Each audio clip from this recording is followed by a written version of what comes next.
Morning and welcome to the Roving spirit.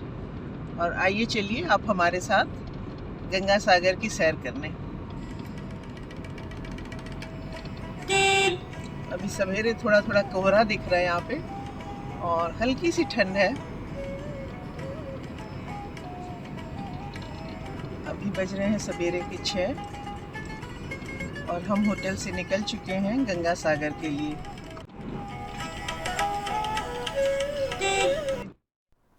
यहाँ से Harwood point जो काकद्वीप में है और जहाँ से हमने फेरी पकड़नी है गंगा सागर के लिए, वो हमारे होटल डायमंड हार्बर से करीब 40 किलोमीटर है और 1 घंटा लगेगा।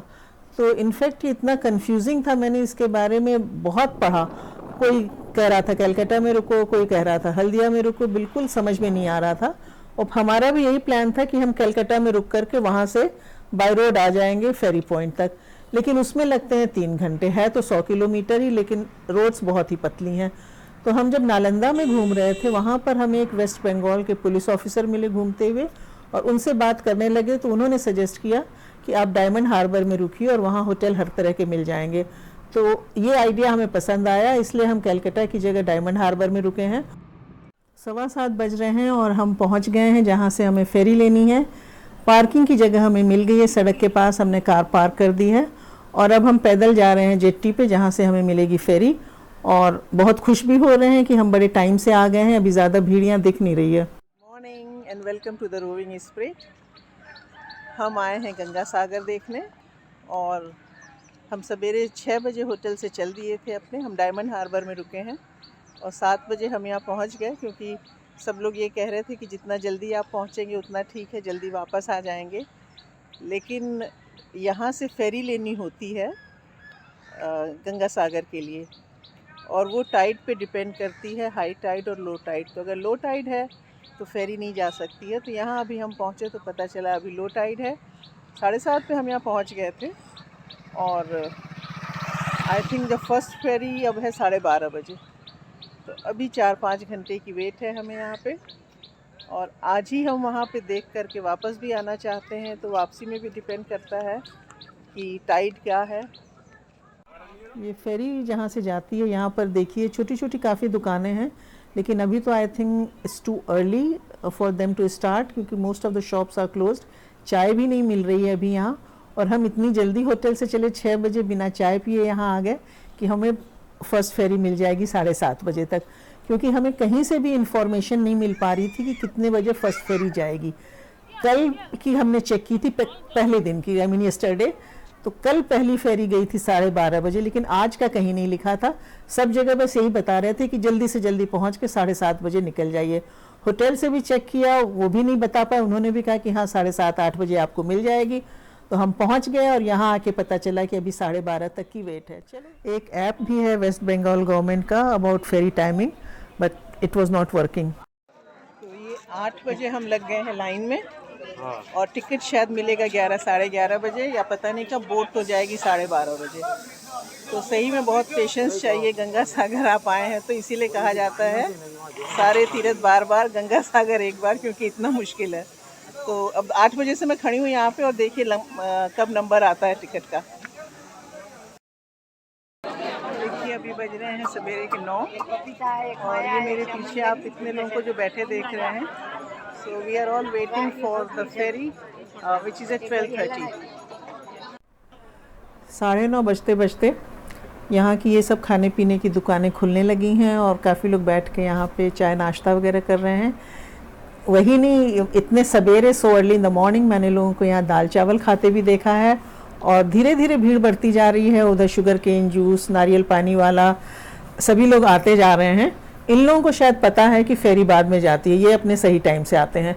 तो अगर कोई ऐसा ऐप या कुछ हो जिससे कि हम पहले से फेरी का टाइम पता कर सकें, then we can plan our day and save lot of time. ये है बुकिंग विंडो जहाँ से फेरी का टिकट मिलता है। लेकिन हमें आके पुलिस वाले ने भी कहा कि आप जाके बैठ जाइए, लाइन में मत लगिए, और टिकट लेके वो आपके पास ही आ जाएंगे टिकट देने। हमने कहा टिकट तो दे देंगे, लेकिन हम लाइन में तो पीछे चले गए, तो क्या फ़ायदा। हम 7 बजे से आए हैं और पहली फेरी मिस हो जाएगी, फिर हम वेट करते रहेंगे दूसरी फेरी के लिए। फेरी का टिकट बुकिंग विंडो पे नहीं मिलता, जहां आप क्यू में खड़े हैं वहीं वो लेकर आते हैं। And ticket is only for 9 rupees but they never have change, तो 10 रुपये का पड़ता है। ठीक 12:30 बजे फेरी आ गई और ये देखिए एक बार जब गेट खुलता है ना तो इस तरह से लोग भागते हैं, तो कहाँ की क्यू कहाँ की लाइन। लेकिन हाँ, हम 8 बजे से लाइन में सबसे आगे खड़े थे, तो ये फ़ायदा हुआ कि हमें घुसते ही बैठने की जगह मिल गई। नहीं तो इतने ज़्यादा लोग होते हैं कि बाद में जब सब सीट भर जाती है तो ये 40-45 मिनट्स की यात्रा ज़्यादातर लोग खड़े होकर ही करते हैं। तो गंगा सागर जो हम लोगों के लिए कितना बड़ा महत्वपूर्ण तीर्थ स्थल है, जहाँ होता है कि भाई एक बार तो ज़िंदगी में यहाँ आना ही चाहिए। मुझे कुछ यहाँ उतनी फैसिलिटी उस हिसाब से नहीं मिली। अब इतनी कम फेरी हैं, 9 रुपये में फेरी चला रहे हैं, 10 रुपये में, अच्छा है सभी लोग उतना दे सकते हैं। लेकिन हमारी बहुत लोगों से बात हुई और उन्होंने कहा कि वी आर विलिंग टू पे 100-200 रुपीज़ मोर और ज़्यादा फेरी चलाएं, ज़्यादा कंफर्टेबल, जिससे ये यात्रा हो जाए। और ठीक 1:20 पे हम दूसरे तट पे जा पहुँचे, जिसे कहा जाता है काचुबेरिया। सो जब आप डायमंड हार्बर से आते हैं तो फेरी आपने पकड़नी है हार्वुड पॉइंट से, और वहाँ से करीब 40-45 मिनट में ये फेरी आपको लेकर आती है काचुबेरिया। और खुश मत हो जाइए कि आप पहुँच गए गंगा सागर। गंगा सागर अभी भी यहाँ से 30 किलोमीटर दूर है, तो जिसके लिए आपको अब टैक्सी या बस पकड़नी होगी। इसी फेरी से हम यहाँ पर आए हैं और अब ये फिर वेट कर रही है और लोगों को भर करके फिर ये उधर जाएगी। तो अब हम इस पार आ गए हैं और जाते ही हमने देखना होगा कि हम कैसे पहुँचें गंगा सागर। बसें तो हैं लेकिन बस तो फिर उसमें टाइम लगेगा, और हमने आज ही वापस भी आना है। नाइट स्टे की वहाँ इतनी कोई सुविधा है भी नहीं और हम ना सामान लेकर आए हैं, तो हमने सोचा है टैक्सी कर लेंगे जो हमें ले जाएगी और वही वापस भी ले आएगी। तो काचुबेरिया में जैसे ही आप जेट्टी से उतर के आते हैं तो एकदम सामने ये एक स्ट्रेट रोड है, आप इस पे आ जाइए। इस पर एक तरफ ये देखिए सारी टैक्सी खड़ी हैं, आगे ही बसें भी खड़ी मिलेंगी। तो हमने यहाँ पर एक टैक्सी वाले से बात की है और ये टैक्सी हमें 1600 रुपये में ले जाएगा गंगा सागर और वहाँ से ले आएगा, और कह रहा है 1 घंटे में पहुँच जाएंगे। और उसी के साथ ही टैक्सी वाले ने ये भी बोला है कि लास्ट 4 बजे वाली फेरी में आपको पकड़ा दूंगा, क्योंकि उसके बाद फिर पता नहीं कब सेकंड और फेरी मिले। NK is busy, road condition के बारे में बात कर रहे हैं ड्राइवर से। और जब आप टैक्सी में चलते हैं तो कुछ देखिए ऐसा नज़ारा है, ग्रीनरी बहुत है, छोटे छोटे वाटर पॉन्ड यहाँ मुझे बहुत दिखे। ऑलमोस्ट हर घर के साथ ही एक वाटर पॉन्ड था और काफ़ी सारे नारियल के पेड़ यहाँ पे दिखते हैं और सुंदर है, ग्रीनरी बहुत है और नेचुरल ब्यूटी तो है ही है। खूब सारे खेत खलिहान दिख रहे हैं, छोटे छोटे गांव दिख रहे हैं, सड़क भी वैसी पतली है।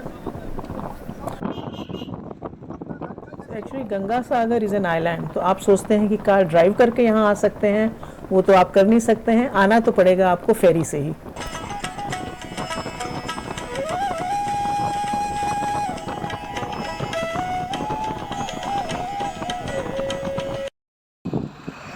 तो हमारा taxi driver, he is a young driver, को खूब फास्ट चला करके 2 बजते बजते उसने हमें यहाँ पे गंगा सागर पहुँचा दिया। तो टैक्सी वाले ने हमें उतारा यहाँ पे, जहाँ पर कि ये इलेक्ट्रिक रिक्शा है, और यहाँ से बीच जहाँ पे नहाते हैं गंगा सागर में वो करीब 1.5-2 किलोमीटर है। कुछ लोग पैदल भी चले जाते हैं, but it depends how much time you have. हमारे पास उतना टाइम नहीं है, तो हमने एक इलेक्ट्रिक रिक्शा ले लिया है जो हमें यहाँ से बीच पर लेके जाएगा और उसके बाद कपिल मुनि मंदिर के दर्शन करा के वापस लाएगा, और इसके लिए ये हमसे 200 रुपया लेंगे। और यहाँ ठहरने की उतनी जगह नहीं है, ज़्यादातर लोग आके नहा वहा के पूजा करके शाम तक चले जाते हैं। कुछ धर्मशालाएं हैं, कुछ गवर्नमेंट गेस्ट हाउसेज हैं और कुछ आश्रम भी हैं। तो ये याद रखिए कि यहाँ आने के लिए आपको 4 तरह के ट्रांसपोर्ट लेने पड़ेंगे। पहले आप कलकत्ता या डायमंड हार्बर से कार से या बस से आइए Harwood Point for ferry. Harwood Point में आप फिर फेरी लेकर के पहुँचे काचुबेरिया। काचुबेरिया से फिर आप टैक्सी या बस से आइए गंगा सागर, और गंगा सागर में बीच तक पहुंचने के लिए आखिर में ये इलेक्ट्रिक रिक्शा।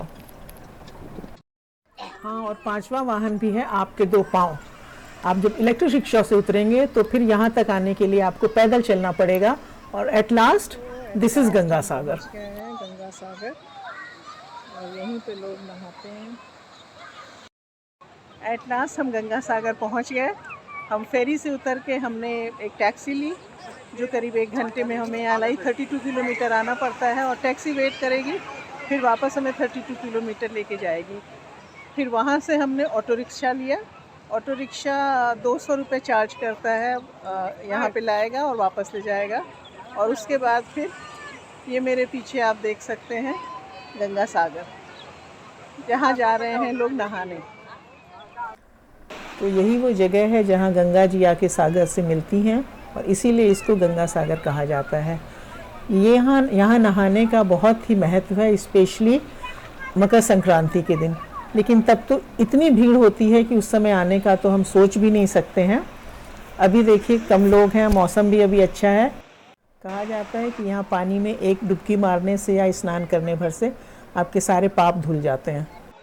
माना जाता है कि यहाँ बस एक डुबकी भर लगाने से आपको 10 अश्वमेध यज्ञ और 1000 गाय दान करने का पुण्य मिलता है। ये देखिए यहाँ कितना बढ़िया लेडीज़ के लिए ये फैसिलिटी है कपड़े चेंज करने के लिए। और 10 रुपये में आप यहाँ कपड़े बदल सकते हैं। 10 रुपये में ही वो लोग चेयर भी देते हैं, इस पर आप अपना बैग रख सकते हैं और बैठ सकते हैं। मैंने इतनी साइट पे पढ़ने की कोशिश की कि कहीं किसी ने कुछ तो लिखा होगा कि वहाँ पे लेडीज़ कहाँ कपड़े बदल सकती हैं। कहीं किसी ने नहीं लिखा था, तो मुझे लगा कि वहाँ ऐसी कोई फैसिलिटी होगी नहीं, इसलिए मैं चेंज करने के लिए कपड़े लाई नहीं। और अब मैं नहा तो सकती नहीं हूँ, लेकिन अगर आप आते हैं यहाँ पे निश्चिंत होके आइए, नहाइए और ये चेंज कर सकते हैं आप कपड़े यहाँ पे। पानी बहुत ठंडा है वैसे, और मैं इससे ज़्यादा मैंने नहीं नहाना है, मेरा एक स्नान ध्यान हो गया। ये पानी मैंने डाल दिया अपने ऊपर और काम खत्म हो। तो हमारा तो यहाँ पे छींटा स्नान हो गया, हमने ऊपर पानी डाल लिया and that's enough for me. इनके अंदर ज़रूर गए हैं नहाने और डुबकी लगाने, और वो देखिए पाप मुक्त होकर के चले आ रहे हैं। ये चावल यहाँ पे लेते हैं लोग, ये 10 रुपए का अच्छा 10 रुपए का पैकेट होता है, और यहाँ पे नहाने के बाद लोग बांटते हैं गरीबों को। तो नहाने वहाने के बाद हम आके अपने ऑटो में बैठ गए हैं और अब हम जा रहे हैं कपिल मुनि के मंदिर में पूजा करने। तो यहाँ पर अगर आप आते हैं तो सबसे पहले बीच पे जाके नहाइए जहाँ पे गंगा सागर में मिली हैं, और उसके बाद कपिल मुनि के आश्रम में पूजा अर्चना कीजिए। पुराणों के अनुसार कपिल मुनि विष्णु जी के अवतार थे, और एक बार यहाँ पे राजा सागर ने अश्वमेध यज्ञ किया। इंद्र ने उनका घोड़ा चुरा के उनके कपिल मुनि के आश्रम के पास छुपा दिया। राजा सागर के 60,000 पुत्र घोड़ा ढूंढने निकले, और जब उन्होंने घोड़े को कपिल मुनि के आश्रम के पास पाया, उन्होंने सोचा कि कपिल मुनि ने घोड़ा चुराया है। इस पे क्रोधित होकर कपिल मुनि ने श्राप दे करके भस्म कर दिया, और राजा अपने पुत्रों का अंतिम संस्कार भी नहीं कर सके। बाद में राजा सागर के वंशज राजा भगीरथ के बहुत मनाने पर कपिल मुनि ने कहा कि यदि गंगा जी यहाँ अवतरित होती हैं तभी इनके 60,000 पुत्रों को मुक्ति मिल सकती है। तो अपने पूर्वजों के उद्धार के लिए राजा भगीरथ ने लंबी तपस्या की और गंगा जी को यहाँ लाने में सफल हुए, और तब राजा सागर के 60,000 पुत्रों को मुक्ति मिली। जिस दिन गंगा जी यहाँ सागर से मिली थी वो दिन था मकर संक्रांति का, इसीलिए यहाँ पर मकर संक्रांति के दिन नहाने का बहुत महत्व है। मंदिर के पास ही ये एक होली पॉन्ड है, कपिल मुनि पॉन्ड कहा जाता है, with a floating fountain in the centre. आप देख सकते हैं यहाँ कपिल मुनि का मंदिर है, और यहाँ पर मेन इसी मंदिर में पूजा होती है। अंदर कपिल मुनि की तो मूर्ति नहीं है, लेकिन उसके साथ ही अन्य देवी देवताओं की भी मूर्ति है। तो पहले आके लोग यहाँ गंगा सागर में स्नान करते हैं, उसके बाद यहाँ पूजा करते हैं और चले जाते हैं। तो समझिए 1 घंटा यहाँ पे लगी जाता है। यहाँ रुकने की कोई बहुत ज़्यादा जगह तो नहीं है, लेकिन मंदिर के पास ही ये देखिए ये एक धर्मशाला है जो काफ़ी बड़ी और साफ़ सुथरी लग रही है, और मुझे लग रहा है कि ये एक अच्छी जगह होगी अगर यहाँ रहना चाहें तो। इस तरह से गंगा सागर की यात्रा हमारी ख़त्म होती है। ठीक 3 बजे आकर के हम टैक्सी में बैठ गए हैं, एंड वी आर श्योर कि हमें 4 बजे वाली वापसी की फेरी मिली जाएगी। तो ये हमारा बहुत ही एक क्विक ट्रिप रहा यहाँ का। 2 बजे हम पहुँचे और 1 घंटे में हम नहाए, पूजा कर ली हमने, और अब हम वापस जा रहे हैं। तो अगर आप भी यहाँ आते हैं और आपके पास ज़्यादा समय नहीं है तो आप जल्दी जल्दी करके 1 घंटे में यहाँ से निपट के दर्शन करके अपनी यात्रा पूरी कर सकते हैं। हम एकदम टाइम से पहुँच गए यहाँ पर जेट्टी के पास। अभी 4 बजने में है 10 मिनट, और जल्दी से जाके हम लग जाते हैं लाइन में। हम एकदम समय से यहाँ पहुँच गए हैं, and now we are going to board the ferry. So now we are relaxed, बैठने की हमें जगह मिल गई है and we are enjoying the ferry ride. Morning में जाते समय तो हम बहुत ही टेंस थे कि कब पहुंचेंगे, कितनी देर में सब खत्म करके वापस आ पाएंगे.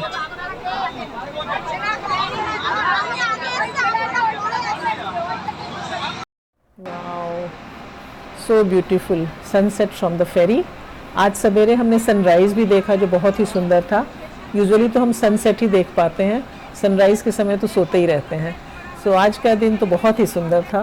शाम के 5 बज गए हैं और हमारी गंगा सागर की यात्रा समाप्त हो गई है.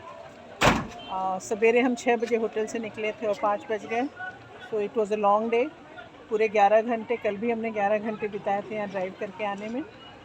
और हमें यहाँ आने से पहले काफ़ी कन्फ्यूज़न था. बहुत सारी चीज़ों की डिटेल्स मैंने कई साइट पे पढ़ने की कोशिश की, नहीं मिली. तो मैंने कोशिश की है कि मैं यहाँ के बारे में जो ज़रूरी चीज़ें वो आप लोगों को बता सकूं, जिससे कि अगर आप लोगों में से कोई आता है तो उसे थोड़ी उससे हेल्प मिलेगी. और अगर बहुत समय से हम गंगा सागर आने का प्लान बना रहे थे, लेकिन मुझे ये यात्रा इतनी कठिन लगती थी कि मुझे समझ में नहीं आ रहा था कि हम कैसे प्लान करें. और यहाँ आकर के काफ़ी चीज़ें क्लियर हो गई हैं. It's not so difficult. और वही बोलते हैं ना कि अगर आप हिम्मत कर लें तो कुछ भी कर सकते हैं. तो हमने भी वही कहा, हमने भी वही किया. हमें लग रहा था कि यहाँ आना बहुत मुश्किल होगा और कैसे जाएंगे और फेरी के बारे में कोई भी डिटेल नहीं पता चल रहे थे. लेकिन आए तो देखिए कैसे सब फटाफट ख़त्म हो गया. और इस वीडियो को यहीं ख़त्म करते हैं.